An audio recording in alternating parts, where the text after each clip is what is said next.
Go. Okay, well, I'd like to invite Lindsay Hall to the show. Welcome. Lindsay Hall, she was dealing with a lot of symptoms and she fully recovered from long COVID and a list of other symptoms. I'll let her go through all the juicy details of the symptoms and how she got there and what she did. Okay, Lindsay, take it away. Awesome. Thanks, Helmut. I'm excited to be here and chat with you. And I know your podcast is and YouTube is an open book, so we can chat about Please. all the good things. Yeah, Yep, I exactly. will do it because I want the details, right? And I want to talk about symptoms because if somebody, is walking by and they hear something when they watch this that, relates to them, then they can be aware of the mind body space that they can get their lives back, that, they can, there's hope for people. But if it's so generalized and they don't know, then people, the evidence isn't there, they won't see it, and then they'll go jump on other, modalities or go down rabbit holes that are not going to help them out. So that's why I want to talk about symptoms. And plus, I'm curious. I like talking about symptoms. So No, I agree with you 100%. I think that I mean the brain is always looking for evidence, right? So if we don't share some of those details, I know sometimes they're hard for people to hear, but if we don't share them, then people don't know what is possible. So I agree with you 100%. awesome. Yes. Yeah, so for me, about 10 years ago or so, I was diagnosed with a fairly mild case of dysautonomia, so which was presenting like a chronic fatigue syndrome. It was just some extreme fatigue and post-exertional malaise from physical activity mostly, and it was very minor physical activity. So I would sometimes, kind of be crashed out after 2 days after I vacuumed or washed the floors or whatever. So it was like a fluish Yep. feeling. I did that for about 10 years, managing it through, symptom management and lots of fear, and was told that there was no solution to it, that I would have to deal with that forever. So I kind of put it to the back of my mind. And then I came across actually somebody talking about healing from dysautonomia through DNRS.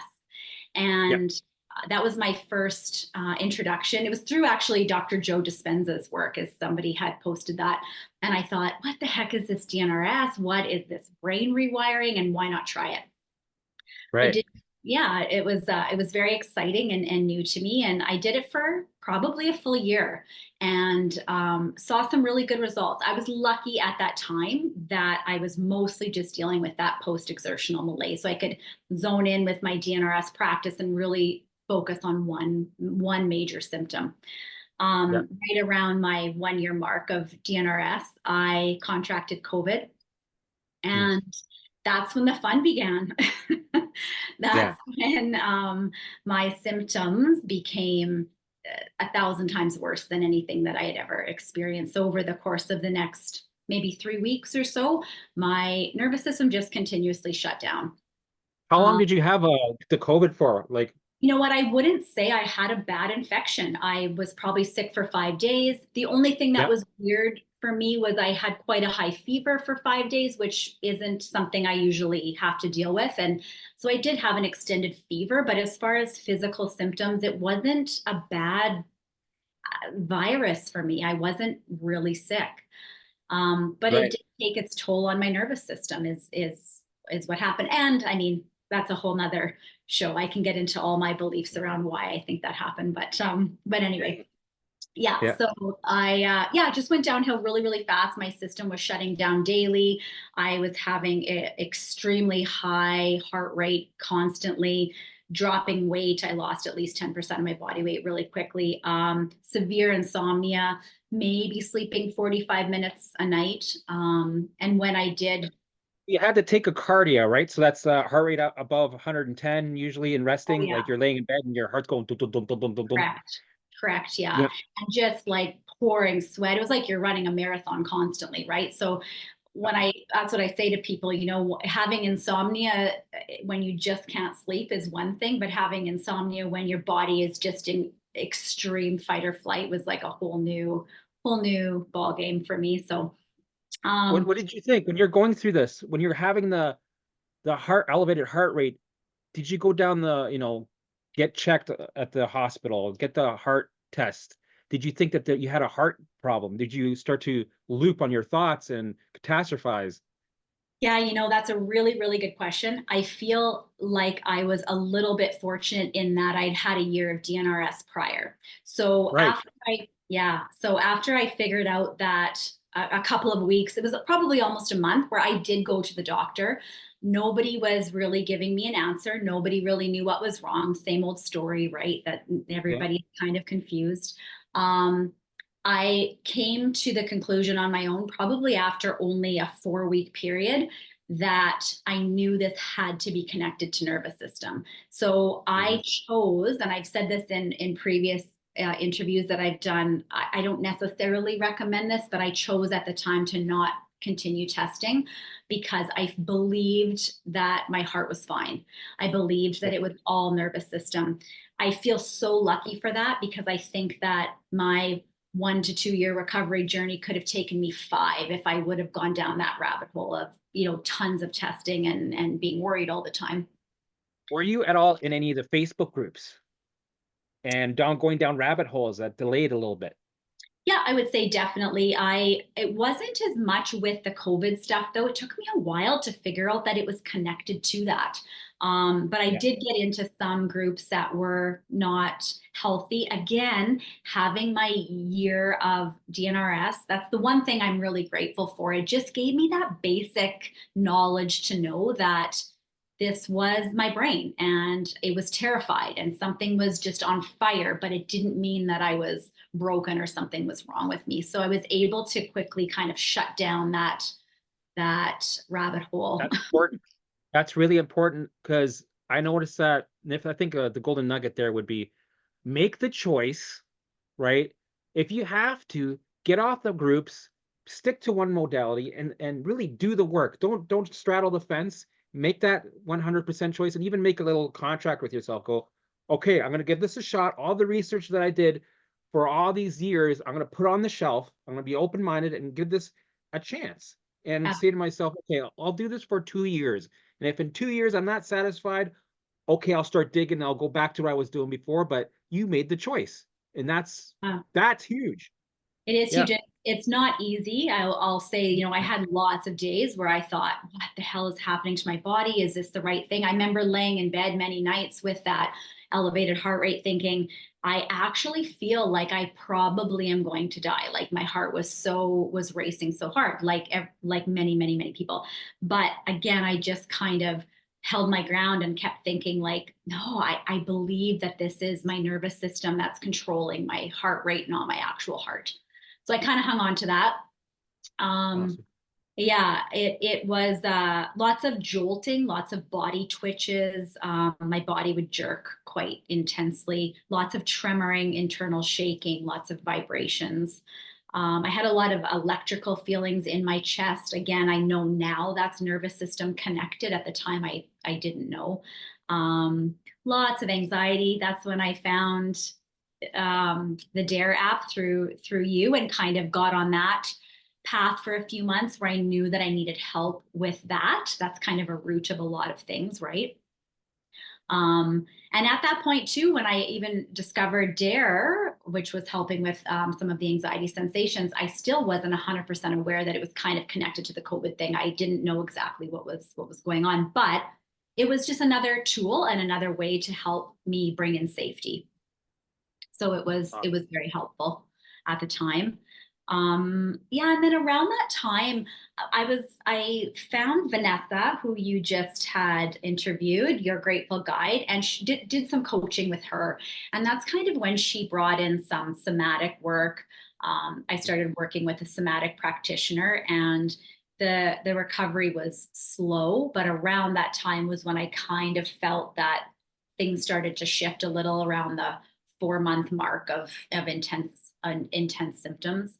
Um, just doing DNRS for me at that time wasn't working. It had worked wonderfully for me before, but there was just something else. My system just needed a little bit extra, and I think it Yeah. was at that time it was some somatic work and just bringing in that safety. However,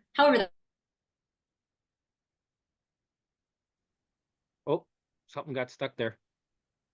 I'm Do you here. see I me? can see it. Everything Yeah, good? yeah, Okay. Sometimes yeah. that can happen. That's So okay. yeah, but this is a good way to bring DNRS in.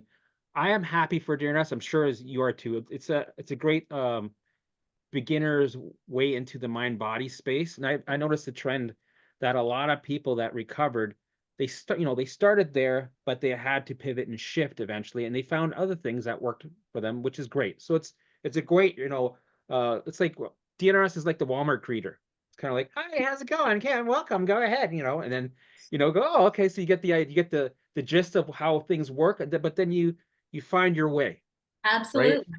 So Absolutely. that's I important. think Yeah. I would have been stuck for longer if I hadn't have had DNRS. So I'm very thankful for that knowledge and that background of just understanding the brain and knowing. And I had been on DNRS for a year, so I had read so many different testimonials and stories, and so some of the new sensations that I was having and the new symptoms I could relate. I thought, somebody else did this. This has got to be nervous system, So it just Yeah. clicked a little faster for me.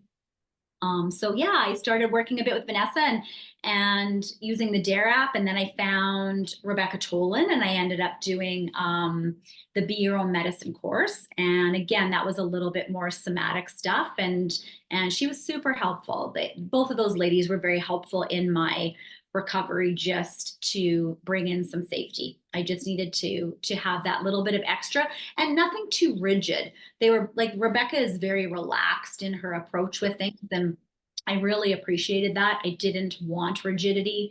I needed safety. That's what my system needed, and Rebecca was calm and relaxed, and her program really fit me well at that time. Yeah, what I've noticed is interviewing people, I see all these different approaches, but I started thinking, what, a lot of these approaches aren't that different. They might have different faces and different names, but there's a lot of similarities. Like the core, like when I talk to people, they'll say things. I'm like, yep, I felt that, and that's what I did. That's interesting, but it's just like a different way of, it's the same thing but different, same but different, like Cheech and Chong would say, same but different. And Totally. I see a lot of synchronicities, a lot of similarities, and it's like you come down to this core method that it's like a universal law that you find when you recover, which is Yeah. really interesting. It's like I just find it fascinating because I'm starting to see the synchronicities with All the all these different connection. people, right? And then when you mentioned some things, right, working with Rebecca Tolan, and I noticed the similarities with her and Jim Prusak. Yeah. Also, I had him. And then, it's like we're almost finishing each other's sentences with certain things, what we discovered, what we feel, and with symptoms being opportunities. And just because you feel like shit right now does not mean that you're not recovering, because it could also deflate you and give you the doubts. But it's like that's one of the synchronicities I found. Just because you feel like shit now, you're doing the work, does not mean that the finish line isn't coming close. And I saw that with everybody, and we all call it opportunities in different ways. So it's very interesting. The more we talk to I people, know. some of this golden nuggets become almost like a universal law. I find that interesting.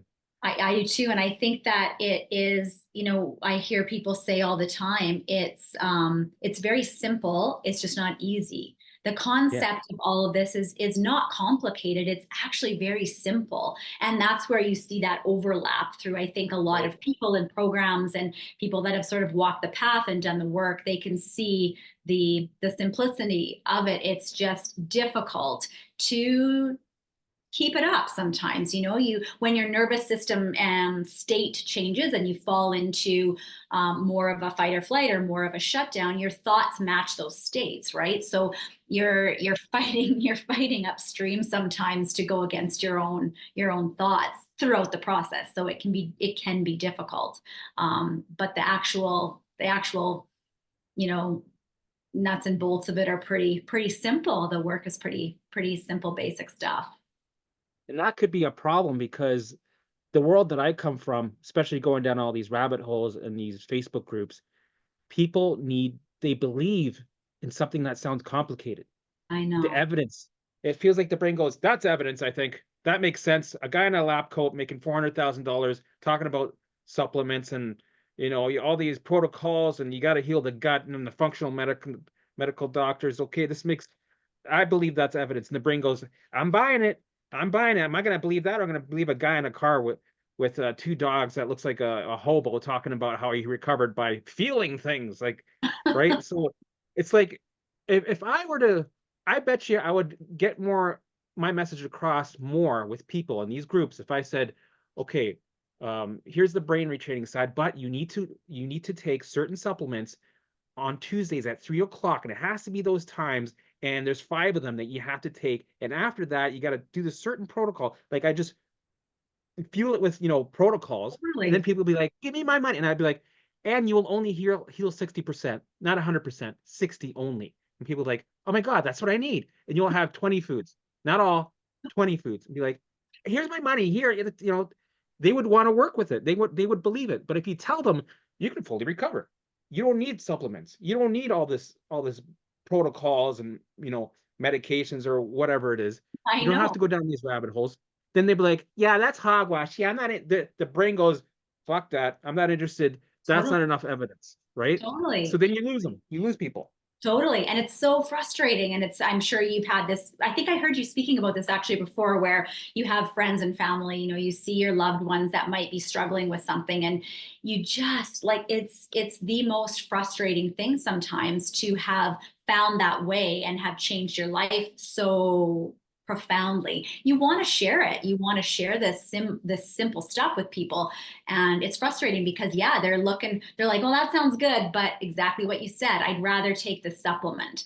And you beat your head against a wall sometimes, but that's part of the process, I think, is learning that Yeah. that's not your path and that's not your job to teach other people. I mean, they have to come to it when they're ready. So, and that's all you can do, is hope that they eventually make their way over to the other side. But Yeah. Okay, so then you worked with Tolan and Vanessa, and then so how was the tail end of recovery like? yeah, so that I did that, probably for a year. I definitely took a good year before I felt, even more, I would say it was probably 14, 15 months maybe before I felt like I was really coming back into myself. Um, Obviously improving all along, but there were setbacks. And I realized for my system, there were just my certain things. Like you, I love visualizations. That was my one thing that I've really carried with me from DNRS, that I still do a lot. Sometimes as I'm walking my dog, I'll do a visualization, and it's really important. So that carried through. The somatic work, some of that. I find the best thing is just to be able to live your life and weave in those little bits of work throughout the day. I don't necessarily want to have that rigidity of feeling like I have to do so much per day to maintain a state. Yeah. I love to just weave in stuff throughout the day, and I still do it. A couple years later, I'm still weaving in stuff. I always say to people, it's hygiene. I brush my teeth every Yeah. single day. So why wouldn't I That's a take? good way to say it. I've been trying to find a good word. I say lifestyle, but you Yeah, know what? Hygiene is good, and I do it because I like it. And I don't know how I imagine myself not doing this ever before. I was like, how did I survive in life? Because I call it a meeting with myself every day. So because yeah, I was just walking through life, and I had no organization, I had no real goals, I had no real path. yeah, But now this also, aside from the health thing, this is giving me direction, absolutely. right? And I need that in my life. I like to have some sort of direction, some sort of, okay, well, now we're doing this. Now we're focusing on this. Now that's the next goal. That's the really fun thing about this work. I know when you're in it, you don't see it because you're looking for the immediate results of health, and you want to recover. Once you start to accomplish that and start to gain some momentum, it trickles into so many other areas of your life. And I know I've heard you talk about that before too, where you can use your visualizations for many other things, not just your health. And so there's such a deeper level to all of this as you continue and as you keep going. And it's a really interesting journey. And everybody I talk to says the same thing. Everybody's saying, well, physically, mentally, I feel a lot better and I feel like I've recovered, but now I'm into even more. Here's the next layer. There's more. So it's amazing stuff. Yeah, I noticed for me, I did the recovery, then I went deeper, and I feel like I'm restoring. Um, and I'm actually purposely, this is usually in the wintertime I do this. I purposely trigger a stress response. I find with well, I do it with cold water temperature, right? Just so I could bring my baseline lower than zero. It's just like a fun thing that I do, right? I try to go deeper to see where this can bring me, like Wim Hof does, and Yeah, right. And I notice benefits from it because I don't even get sick. I don't even get a cold or anything where before that was considered normal. And then I ask myself, I'm like, well, is that supposed to be normal? Are we normalizing things that shouldn't be normal? Right. So I think that's another so. question. And I noticed that it works for me. And people are like, wow, you never get sick when before I would get I would get sick all the time. I always had a flu. I always had stuffy nose. Always had a cough. I always had something. Right. And the occasional symptoms also. Well, you're leading by example. I mean, that's part of the work too, right? Is if people maybe they don't necessarily believe the work or want to try it for themselves, but when they see you thriving and they see you Yeah. doing so well, I mean, that's when then they start to say, okay, maybe there is something to this, and they can get on board. Yeah, I agree. I mean, this work trickles Yeah. into so many different areas, but we walk around in such a dysregulated state that you're 100% right. It is our norm. It is the norm of society. Nobody Yeah. even recognizes it. We need to have more, be better, do more, go faster, work harder, and people don't take the time to tend to their nervous systems. They just don't. I didn't. I was like you. Like I went through years and years and years where I thought that was normal, and now I look Yeah. back and I think, holy cow, how not normal was that? But compared to Yeah. everybody else, I mean, everybody's just walking around in the same dysregulated state, right? We're all in it together. So, Right. It's like we're brainwashed by, everybody being, let's say their buckets are half full instead of fully regulated. So it doesn't take much for the seasonal flu to have an impact on you. And we're like, oh yeah, yeah, it's time that time year, blah blah blah. Oh, did you? Oh yeah, it's spreading. I got it too. My kid has it. Blah blah blah.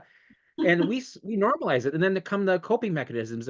Oh yeah, you got to do the high dose vitamin C. Well, I use vitamin D3. I use echinacea. I can like everybody uses these little things that work for them every year.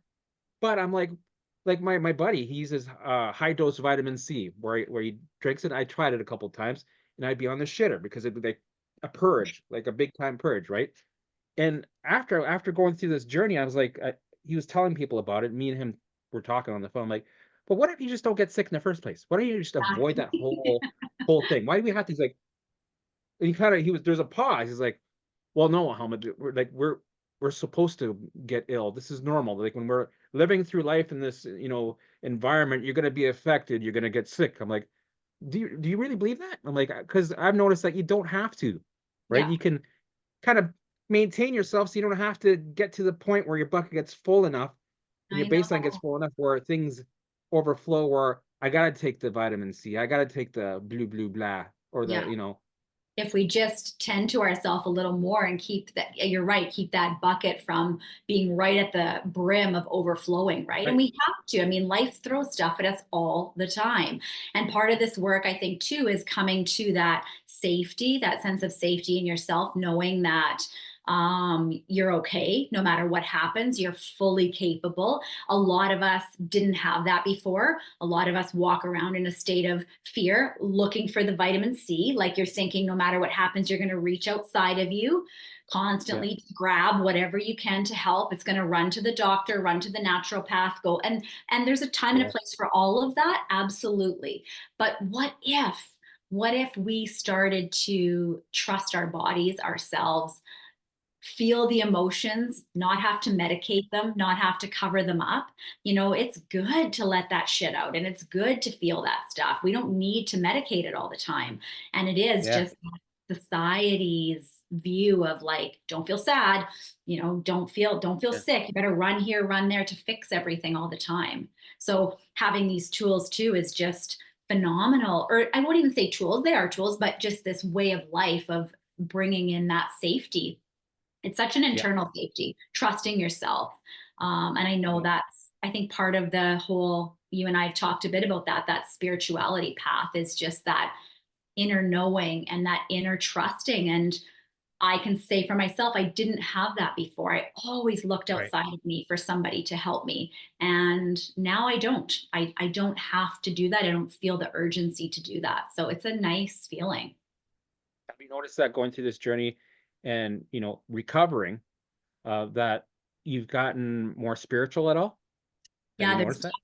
there's definitely a huge spiritual component to it. And I think that when you are in the depths of illness and when you're in the lowest of the lows, and sometimes by yourself, you've got people not believing you or you're being gaslit by medical system, and you have to dig deep, right? Like this is an opportunity for us to get connected if we choose to.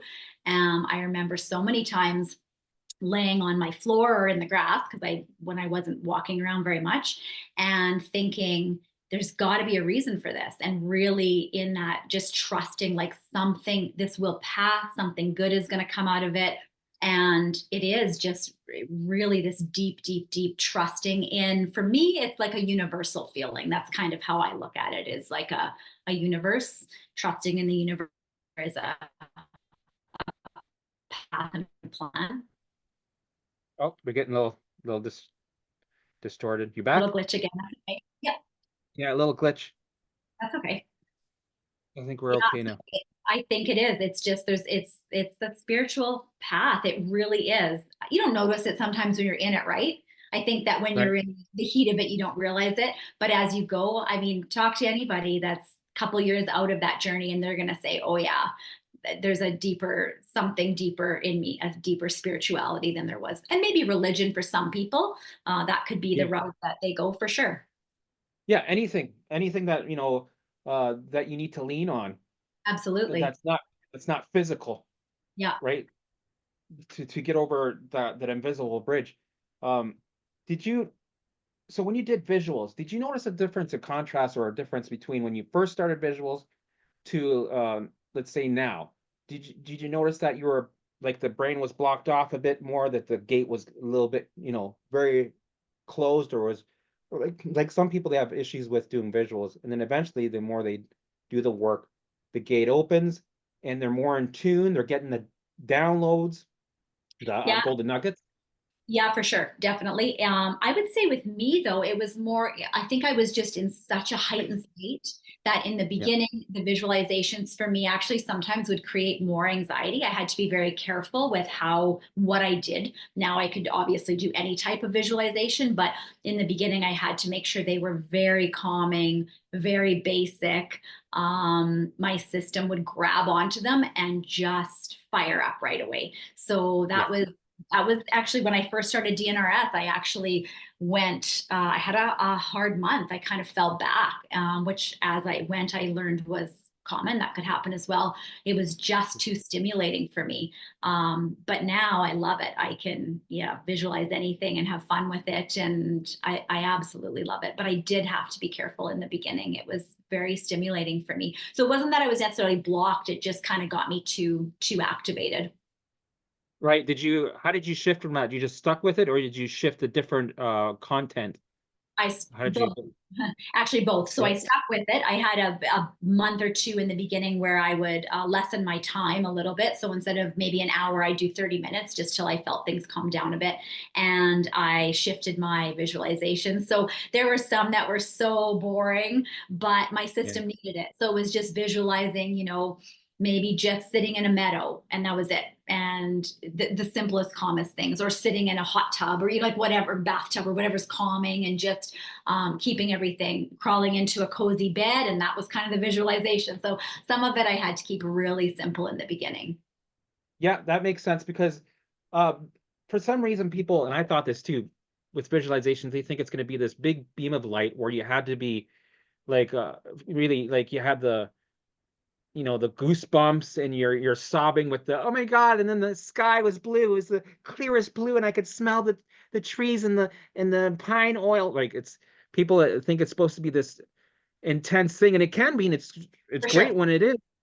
But there's also other ways of sending messages of safety with just talking about, changing a tire, right? Totally. Because if you want to visualize changing a tire, that's still sending a message of safety, because the contrast is freaking out about danger, right? That's not sending a message of safety. But if you're talking about changing a tire, you're still getting to the point of not freaking out, not, sitting in the stewing in the danger, right? So if Absolutely. you're able to not stew in the danger, that's safety. It doesn't have to be complicated or this big thing to start if you want to get started. Such a misconception. I've had a few of my clients come to me with that, and they said that they were struggling with visualization. And once we talked about it, I realized they were trying to have these euphoric moments of visualization. And Right. I said to her, specifically to this one person, I said, you know what? Close your eyes and picture yourself sitting on the coziest couch ever with a cup of warm tea and just sit in that for a few minutes. And she said, that's how we could visualize. Like she had no clue. Yeah. So it's a huge misconception for a lot of people. And yeah, just whatever can bring in safety. Keep it simple if you have to. Once you can expand, have fun with it. But it can be the simplest things, simplest things. Yeah. I noticed that some people, they're trying to push too hard to regulate. They're like, I have to calm down. I have to be there. I have to get the download. Why am I not getting the downloads like you're talking about, Helmet? Like you're getting all these beautiful visuals of downloads and golden nuggets of clarity from above, and I'm not getting that, right? It's like, well, it'll come when it comes, right? Yeah, The more spiritually and physically, when people try to calm down, you're actually bringing more resistance in there, which brings up the baseline again, and then it sends more alarms. So for you sure. let it, it'll happen when it happens. Let it do its thing, allow it. And the more you let it do its thing, and you're not pressed for pressure of we got to get this done, the more it'll happen on its own. That's what I found. For sure. And I even like my system would even freak out when I would try to do visualizations of something coming up that I kind of wanted to prepare for in the beginning. That just set my system into complete panic. So I had months where I had to keep my visualizations really basic, boring, simple. And at the time I thought this can't be doing anything. And now I look back and I think it was doing exactly what it was supposed to be doing. It was Yeah. perfect in that moment. And then once I was able to expand, I did. But yeah, they were really simple. I had some really simple stuff in the beginning. So I also noticed that the reason why I'm bringing this up is because I think, well, even myself, when I talked about visuals, I wasn't, I was giving just a little amount of what you can do. And now I'm like, I got to expand on this because honestly, I did more than just sit there and visualize. mhm, I would go on my, like you mentioned, I would go on my walks and have conversations, mhm, right? And when I'm having conversations of what I'm going to do in the next couple of years, that's visualizing, right? for sure. Let's say you're talking to your higher self, or you're talking to an imaginary friend, or you're talking to your future self, right? While you're walking, like, yeah, and I think the logo is going to have that, like, it's going to have a different font. I don't like the font that I used yesterday, but I think I'm going to, right? In a way, you're visualizing. Absolutely. You're sitting in dose. You're sending a message of safety, so you can start there if you're having problems with the traditional For way sure. of doing. I think there's a bit of misconception around that. I remember hearing Dan Buglio talk about that once too, where people were saying, I don't know how to visualize. And he said, but you are all the time. You just don't realize it. You're always visualizing. Lots of times, unfortunately, when we're ill, we're visualizing worst case scenarios and the negative things because that's what we're Yeah. focusing on. But you're always visualizing. So when you can kind of become a little bit more aware of where your thoughts are and flip those, and then start thinking of the positive and the future things, it makes a difference for sure. Awesome. So before the COVID hit, let's go back a little bit. Mhm. Um, and you were dealing with the 10 years of having symptoms, the chronic fatigue. Can you kind of see, looking back, things in your life that kind of brought you there, Oh, moments that brought you there, and you can see it, all makes sense, right? It all adds up. It doesn't just come from nothing. no, it doesn't. It's perfectly clear to me. I can absolutely 100%. I have obviously I have the TMF personality. I have the wanting to, overachieve, people please, perfectionism, all of that 100% for my entire life. But Yep. in the years prior to, in the year I was, a couple of years prior to, I had quite a few major life events that happened that were very emotionally distressing. And I know that all that happened was my system just crapped out. So I actually had started an exercise program. I had 2 little kids at home and I was struggling with that because I had quit my job and I was thinking I have no time for myself. I have nothing for myself anymore. So now I look back and I see all of that dysregulation that was happening with that. And I thought, I'm going to start this wonderful exercise program. It's going to be time for me and it'll be wonderful. And within a couple of weeks, I crashed. And that was when my dysautonomia really started. And I can see that that was just the icing on the cake. I mean, it would have been anything, any extra stressor at that time. But for me, it was just my system said, we're done. Absolutely not. No more. You have no capacity to be physically strenuous, let alone there's too much emotional stuff happening. And it was just a complete shutdown. That was when it started. So yeah, I can see it's so clear, right? When you look back and you see all the stuff that contributed. Like for me, when I look back, from the beginning, when I started learning this, I was blaming everything on my perfect storm, right? Okay. I was blaming it like, well, I had surgery. That's why I'm all fucked up, right? But it was all these things in my past added up to fill this up. All these things brought me in a state of fight or flight, and I kept me there. Yeah. Toxic relationships for me, a narcissist, narcissist, I should say, bad job environment, being an alcoholic for many years or a heavy binge drinker, smoking cigarettes, surgeries, like all these things were all, together cumulatively adding droplets into this allostatic load, which made it overflow. And the surgery, I would say, was just the last drop. But for some reason, it got the blame. Just like for you, I would say that COVID might have been the thing with everybody. Yeah. Well, it was the Lyme. The Lyme got me there. Well, it was the COVID. Well, it was right. At the end of the day, it's not the COVID. It's not the Lyme. It's not the food. It's not the EMF. It's not the I fill in know. the blank. That's a It's hard one. everything behind it. And that's a really, really tough one for a lot of people to understand. I mean, that's why I said to you at the beginning, I think that's a whole Yeah. nother because I'm a body talk practitioner and I have 8 years of body talk experience with that. And that's all mind body work. And I knew that throughout the time of COVID, obviously there were a lot of beliefs and theories and things happening in the world, and it was hard on everybody. Everybody was struggling in their own way with something during those years. And I know for me that it was that water bottle of yours just filled right up. I really put my truth aside, my needs aside. I conformed. I didn't do what I knew was best for me. And a lot of that backfired. I know that's what happened is my body just came out screaming.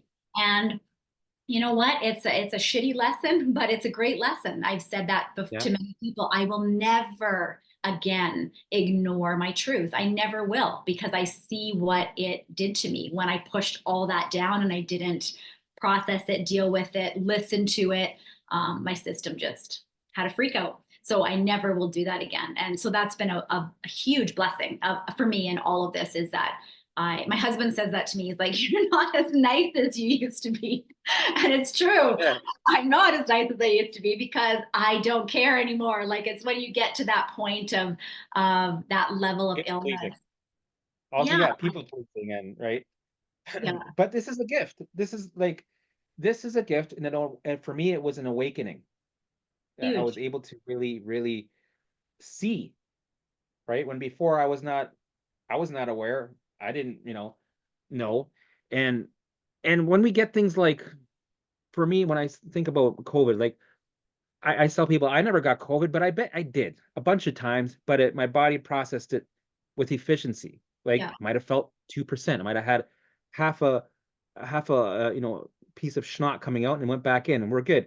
When with other people that aren't regulated, it lasts 3 weeks and they have the lasting effects. And sometimes, getting sick with a flu or a cold, it's like an opportunity that tells you where you're at. For sure. Right? Your brain's giving you feedback. For So sure. it's like I can tell people where they're at with their nervous system. Like, okay, you had COVID. How do you feel? How long did it take you? Blah, blah, blah. Okay, well, that's your target. Now you know. It's telling you what you have to work on. Well, and it's that's not necessarily a bad thing. Yeah. Oh, no, no, exactly. And that's what I think. I mean, this is how clear it is to me now. And it's just so blatantly obvious when I think I had 10 years of dysautonomia, 10 years of a dysregulated nervous system that was continuously trying to get my attention and Right. continuously trying to get me to listen to my truth, to speak my mind, to stop people pleasing, to put myself first once in a while. And I ignored it and suppressed it for 10 years. So no wonder, like to me, it's just so obvious that eventually there's going to be something that blows everything up, right? So now I can see it. Now it's very clear. Well, it makes sense when people say, sometimes people say, well, I was sick for 26 years. And it's like, well, you're doing it wrong for 26 years. It doesn't really matter. Somebody might have had it for 3. Somebody, right? Right. Yeah. I agree. These- That's how I feel too with it. Like it's just if I would have found these tools earlier on in the process, I mean it would have changed my 10 to 12 year journey would have probably been 6 months, or a year, it would have been different. Yeah, But that's it comes when it that's needs how it to. goes. Yeah, I didn't know. I didn't have a handbook, right? We're human. We're surrounded by this misinformation everywhere we go, this 3D reality. You know, I know. what are you gonna do? And we're actually the lucky ones that found the way and Absolutely. stuck with the information and kept with it, even though you're getting the opposite feedback from the world telling you you're not recovering. This is bullshit, but you still stuck with it. Yeah, for sure. I know I'm so thankful. I'm so grateful that I came across this. I actually don't know. Sometimes I think I don't know where you've said this too, like where would we be without this work? It's amazing. And that's why I love the TMS world too, because it's kind of all the same stuff, but it's just all the Dr. John Sarno work and it's really opened me up to that. So every time there's an ache or a pain, it just changes your whole thought processing. I know Nicole Sachs often says, sometimes we feel things in our heart, sometimes we feel things in our bodies. They are Yeah, absolutely interchangeable. There is no difference. So your sadness is a knee pain. And until people can really get that, we're going to live in chronic dysregulation. We need to understand that. That's so important to know that your headache is your anger, your stomach ache yeah, is your anxiety or whatever. It's all the same stuff. It's just so interchangeable. yeah. Like when some people they get triggered when I tell them it took me 3 years to recover, and then some people like, so how long do you think this is gonna? And I'll be like, well, could take you a year, could take you like me 3 years because there were some delays, and I Sure. was experimenting. I became my own guinea pig. But if you think about it, all the years of bullshit that you went through, that you dragged your nervous system through, and let's say for me, it was 30 years of bullshit of constant alarms and danger. And Yeah. then, I do the work and it took me 3 years. That's lightning fast, if you I think agree. about it. I agree. I always say that too to people, like when they sometimes, not always, but sometimes there's those, 5 month recovery stories or 3 month recovery stories. And unfortunately, it can be a little bit discouraging for other people when they hear that because they think, oh, I'm at 9 months and I'm still struggling.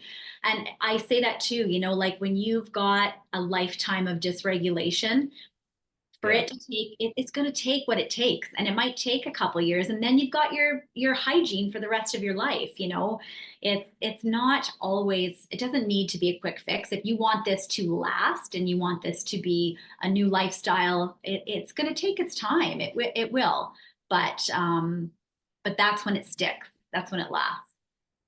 Yep. I've also noticed that younger people that didn't do the crazy research before finding the mind body space seem to move through it really quick compared to older people that did research for 30 years and it takes a little bit longer. Yeah, that can Because it affect it. comes back to slap you in the face. All the research, right? It's like, remember 2008 when you were going down that rabbit hole for 8 hours that one day? Well, here we go. It slap you in the face. Those old patterns and those old belief systems are so strong. They're so, so, so strong. And I mean, really, in reality, if we can laugh about it, our systems are trying to keep us safe. So they're doing whatever they can. They're gripping on for dear life. So they will pull that Yep. article from 2008 to try to keep us safe, right? Yeah. So if we can just again step in with that higher self and say, I hear you. I know you're scared, but we're going to try this. We're going to go down this path and we're going to try this, and you'll get there. Yep. If you were to be an ambassador or somebody that, let's say they joined your program or whatever advice you're giving, what would be the golden nugget that you would tell somebody that's just starting this type of work? That's a good question. And I think right now, what I seem to be clinging to is people want to follow a rule all the time and have a certain way. And what I'm finding more and more as I go is we can alter things to our individual lifestyles and needs and still heal. Mhm. So, Yeah, pick your program, pick your mentor, pick your coach, work with people. That's fantastic. We yeah. need that community and we need that support. But I think remember, that's huge. I think yeah, that's huge. I think we have small communities with all these different approaches, but I think we need a one big community that has everything in it. We yeah, when call it that the mind body approach. would be Yeah, so cool. And I think then that's what we do is then we tailor to our individual needs. And if at that moment visualizations are working for you, then fly with that. And if you need to yeah, alter it a bit and maybe do a bit of somatics, go with that for a bit. And yeah, that's okay. You will still heal. And if you're only able to do 20 minutes of work a day as opposed to 2 hours, that's okay. You'll still heal. The yeah, common denominator here is bringing in safety. So, I mean, we yeah, just need to befriend our nervous systems and bring in safety. And once they feel safe, then they start to turn the dial down. That alarm goes down. So yeah, that's kind of the thing.